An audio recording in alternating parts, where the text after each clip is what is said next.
السلام عليكم. ازيكم يا حبايب على قلبي؟ عاملين ايه؟ يا رب تكونوا بخير. النهارده بقى هنعمل مع بعض اكل في الجون كده زي ما بيقولوا كده. النهارده بقى يوم الجمعة وليلة الإسراء والمعراج. كل سنة وانتم طيبين. يا رب تكون ليلة كلها خير وفرح وسعادة، وربنا يغسل همومكم وأحزانكم يا رب العالمين. هنعمل بقى النهاردة مع بعض كبدة جملي، وهنعمل مع بعض كفتة برز فظيعة، وهنعمل مع بعض رز بسمتي. و تعالوا بقى نشوف هنعمل ايه. اول حاجة قلت هعمل الرز. جبت عبارة عن بصلاية بشرتها بالناحية اللي هي المبشرة الصغيرة، وطبعا زي ما بعمل اي حاجة فيها بصل لازم احط عليها معلقة سكر كده حلوة. جوزي يا جماعة بيقول لي انتي ما تحطيش، انتي ليه بتحطي سكر في الاكل؟ كفاية الايد اللي بتعمل الاكل مسكرة. فجيت بقى ايه، الراجل بيثبتني. ما علينا. جبت حطيت معلقه السكر، وبعد كده البصلايه بس صارت سنه، رحت راميه عليها الطماطمايه مبشوره ومش شال منها الجلد. لا يا رب، الاول قرن فلفل احمر، وبعد كده رميت الطماطمايه المبشوره، وبعد كده شوحتهم كويس، وبعدين رحت راميه عليهم الرز، لفيت الرز لفتين كده حلوين، وهبتدي ان انا اسقيه. هحط بقى البهارات اللي انا بحب احطها للرز البسمتي. انا مش بحب احط الحاجات اللي هي الحصى والحاجات دي، لاني بتيجي كده في الاكل بتبقى مش حلوه وبتضايقني. حطيت فلفل اسمر وكمون وكزبره ناشفه وبابريكا وملح، وحطيت ايه الحاجات دي. قلت اول حاجة اعملها الرز، لانه قبل ما ياخد وقت اكون انا عملت حاجة تانية. يعني هو بيستوي، انا عملت السلطة وعملت تقريبا صبعت جزء كبير من الكفتة. عندنا دي كفتة خضراء. الكفتة الخضراء يا جماعة بصوا هي بتتصبع كده، شايفين؟ بحط باخد كده حاجة بسيطة من الزيت على ايديا، وابتدي ان انا اصبعها عشان خاطر ما تفرولش في ايديا وتلزق. الكفتة الرز بقى يا جماعة بتتعمل ازاي؟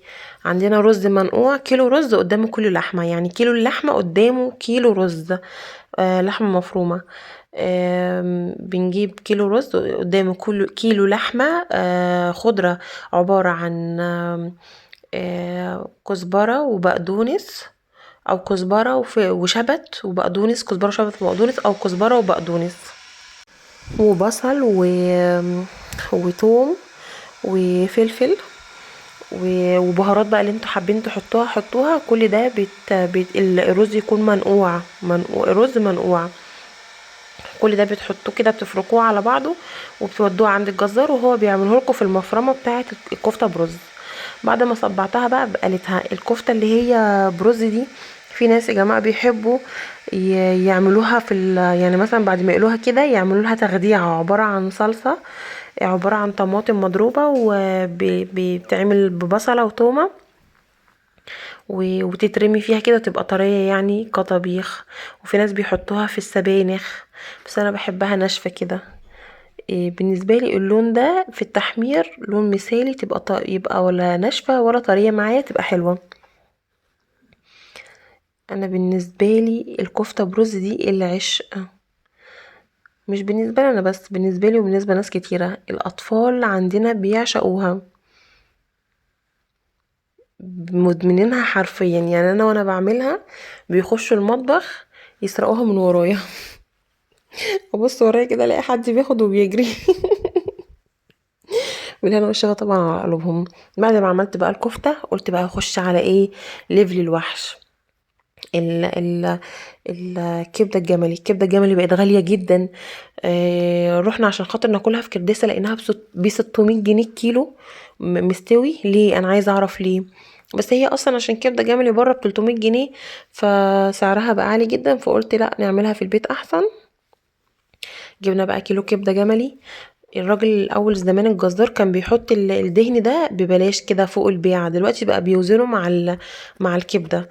جبت بقى صينيه كبيره قوي عندي، عايزه بقى عيش اللي هو جو كرداسه. كرداسه طبعا من الاماكن المشهوره اللي بتعمل الكبده الجملي فظيعه. لان هم اصلا عندهم ذبيحه اللحمه الجملي على طول، وذبيحه الجمل ومجازر الجملي. جبت شوحت كده الدهن ده مع شوية زيت، وبعد ما تشوحوا كده وسخنوا جامد رميت عليهم فلفل مقطعه قطع صغيرة زي ما انتوا شايفين كده.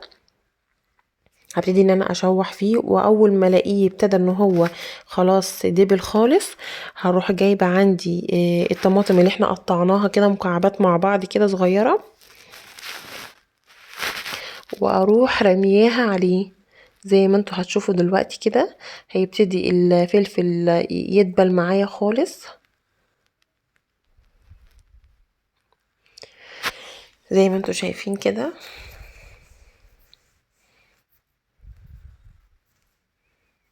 هو كده تقريبا دبل معايا. هبتدي ان انا ارمي عليه الطماطم اللي انا مقطعاها مكعبات زي ما انتوا شايفين كده، وهبتدي ان انا الف فيها كده الطماطم لحد ما تدبل معايا خالص. عايزاها تبقى هريسه، تبقى عباره عن هريسه كده خالص زي ما انتوا شايفين كده.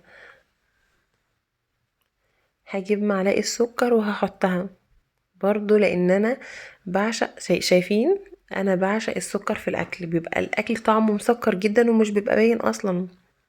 انا اصلا من عشاق الاكل اللي هو بيبقى سويت اند ساور، بجد بيبقى طعمه فظيع. ابتديت ان انا احط التوابل بتاعتي في الطماطم قبل ما تيجي الكبده، عشان خاطر يعني في الصوص ده قبل ما احط الكبده، عشان خاطر تتغلغل كويس فيها. مش بتحبي شوية فلفل اسمر، شوية كزبرة ناشفة، شوية كمون، ملح، سكر بس. حطيت طبعا الاول القلب او الكلاوي، لان بتاخد سوا اكتر من الكبده. الكبده الجمل يا جماعه بالمناسبه ما بتاخدش سوا نهائي على النار. ما تعملوش زي واحد صاحبنا جه من الصعيد جابها حطها ساعتين على النار، بقت عامله كأنه بياكل كاوتش اطار عربيات، كاوتش عربيات بياكله. بعد ما حسيت ان الكلاوي والقلب اتظبطت استوت، رحت راميه الكبده، لان ما بتاخدش اصلا غلوه، ما بتاخدش لفه اصلا، هو عباره عن كده. خلاص شكرا سلام عليكم، هي كده استوت الكبده الجملي، ما خدتش لفه دقيقه، لفه دقيقه بالظبط. لان انتوا لو قعدتوها اكتر من كده بتشد، كل ما تقعد اكتر على النار سبحان الله بتشد. سبحان الله، افلا ينظرون الى الابل كيف خلقت. جيت بقى بعد ما خلصت الكفتة وخلصت الرز البسمتي وخلصت الكبدة، جيت بقى اغرف الاكل. شايفين الرز البسمتي طعمه وهم، حرفيا وهم والله. ولا الكفتة الفظيعة اللي ريحتها كانت قلب الدنيا كلها. شايفين الجمال والحلاوة. ولا الكبدة الجملي القمر دي، شايفين الصوص بتاعها القمر، والله طعمها وهم، طرية كده دايبة في البق دوبين. جربوا الطريقة دي وان شاء الله بإذن الله هتعجبكم. وده طبق السلطة بقى القمر اللي ما نقدرش نستغنى عنه في اي اكل طبعا. يا رب كده دايما الناس الحلوة متجمعين، وبالمناسبات الحلوة يا رب محتفلين كده، وكل سنة وانتوا طيبين. والليلة دي لازم نكثر من الصلاة على النبي عليه أفضل الصلاة وأطيب السلام. ولو عجبكم الفيديو بإذن الله ما تنسوش ان انتوا تعملوا لي اشتراك في القناة وكومنت حلو كده زيكم.